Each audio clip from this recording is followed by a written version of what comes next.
Dude, we're going to a vapor lounge, and this is somewhat new to me, although I have been in some vapor lounges. I was in one last night. When I think of vapor lounge, I think like everyone, I don't know, everyone's just vaping on fucking volcanoes. I don't know. I'm looking forward to finding out what this is all about.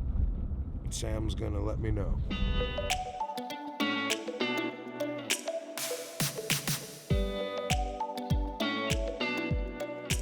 This is from my local grower. We'll give that a sniff. That's Great God. It smells very good. You're gonna like this. Oh.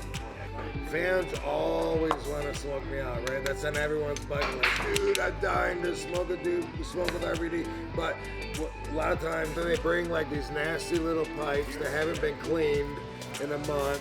They're all full of resin. You smell them before you even put your lips anywhere near it. I usually pass. I'm like, you know what, bro? I'm good.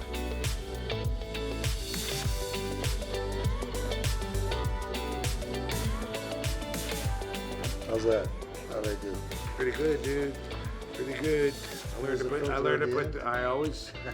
And no tobacco, as you saw. This is a Canadian trick. I learned to put the filter in, which I do 100% of the time. You gotta smoke outside. You can't smoke inside. Oh, really? Yeah. Oh, sorry. Okay, cool. Well, Let's take it outside. We just learned something about the vapor lounge. So here we are at the Jamaica Hotbox Lounge on Augusta Street, and found out that now that marijuana is legal, we can't smoke it inside anymore, which is hilarious because we used to smoke it inside. Not only that, we went to get a bottle of water, and they are not allowed to sell any liquids of any kind, like no water, no. Explain it to me, because really, we've gone forward 2 steps and back 1. Here we go again. What do you think of that? So my take on that is that I'm just happy to look at the big picture and see where we're going. I believe in baby steps. I know they're silly and sometimes, illogical when you try to like really break it down. If baby steps are the way to break through the barrier, and if that's what we have to compromise to do, I'm looking at the big picture thinking we're moving in the right direction. No doubt, and the fact that it's legal here now accentuates that point.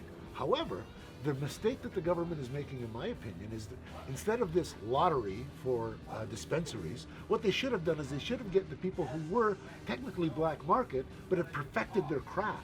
Because there's some incredible weed and weed growers out there who have been charged up until now, but actually have been the reason why this thing is legal now. Those are the people who should be selling weed now. Those are the people who should be benefiting the most from it now, the ones who suffered the most from it back in the past. And plus, they're the pros. They're the ones who know what they're doing.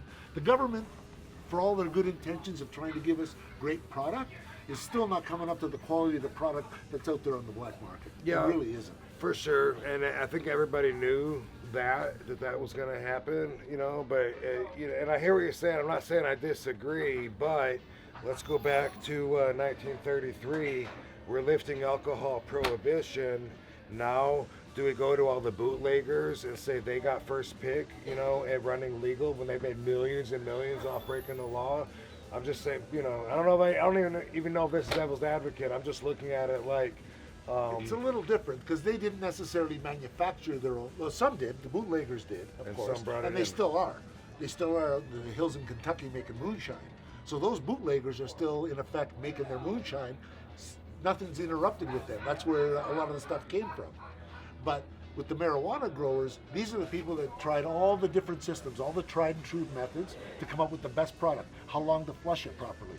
And this resource is being wasted when it should be encompassed by the government. They should go after these people and hire them and give them legit jobs because they know what they're doing. No. They've been doing it, they have a passion for it, they're the best possible resources for it, and they're being totally neglected by the government. It sounds in right. My opinion. It sounds like when the government went to the mafia to go after Fidel Castro, they were like, you know what, we want to whack this guy, we want to put him out, stop communism from infiltrating our country. I mean, these guys, they know what they're doing, they know how to make a hit and how to do it privately, and so they went, to Sam Giancana and Johnny Roselli and all that, and they were like, you know, what about working with us to take out this Cuban leader? It sounds like that. I'm not saying that's wrong.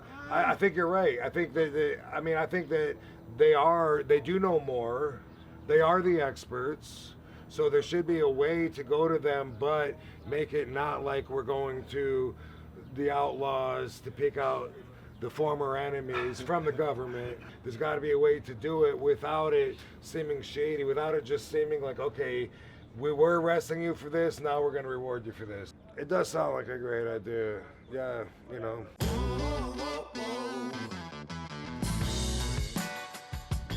Just like if you run a prison and you want to foolproof it from escape, you go to the motherfuckers that escaped and you say, hey man, let me give you some money, tell me how you escaped out of here. So I think that is the best of both worlds. I think that's a good idea. And you know, first obviously you got to quit. And you say there's not that much prosecution on the I got illegals. stopped at the airport with weed, and not only did I get to take it with me, all I had to do was promise to send him a copy of my medical certificate at the time. Wow. That certificate was expired, so then I sent him a prescription. I go, yeah, but I got a prescription. So then I sent him that. Then the cop goes, well, that was a year ago. And I go, I know, but my arthritis has never gone away. Yeah. So why do I have to keep buying these documents to tell you I have arthritis? And what they say? He goes, yeah, forget about it. Wow. Yeah. So no charges, no nothing. Usually what they gave you for smoking here was a promise to appear, then they never called you to appear. That's what you got. You got a ticket, no money. There's never been a question about whether Canadians are more friendly or not than Americans. You guys are definitely more hospitable in how you treat each other, that's for sure. Well, that was a good joint. And it burned perfectly too, didn't canoe at all. Good job, Sam. Good job, Sam. No canoeing.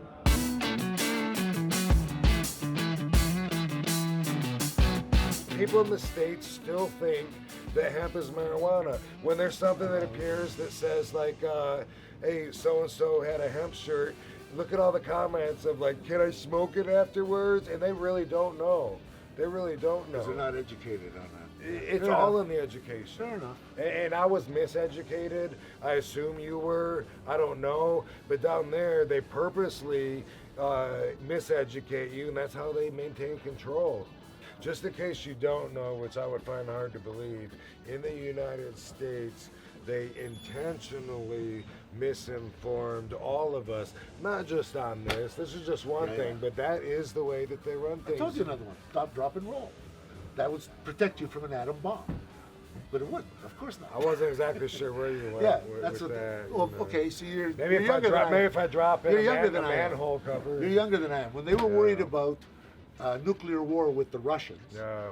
the schools used to play and the TVs would play commercial. Stop, drop, and roll. If a bomb goes if off, if that's an great. atom bomb goes off, stop, great. drop, and roll. Because you know that's not going to Great. protect anybody. No, exactly. no. But that's Now, government propaganda. now in Vegas, they were testing the atom bombs in the desert, Yeah. and people were putting glasses on and drinking atom bomb shots and stuff, watching the explosions. They totally used that to, to profit off of. And it was like, come watch the bomb testing. And people were getting dosed with radiation and had no idea. They were like planning their vacations around it. ridiculous. Yeah. Yeah. I think radiation is poison and marijuana's not. What do you think? Yeah, I'm with you on that one, brother. 100%. I'll be doing this 8 hours a day until then I go this way. 8 hours a day. I grew 7 inches that year. I go this way. Oh, wait. Never mind.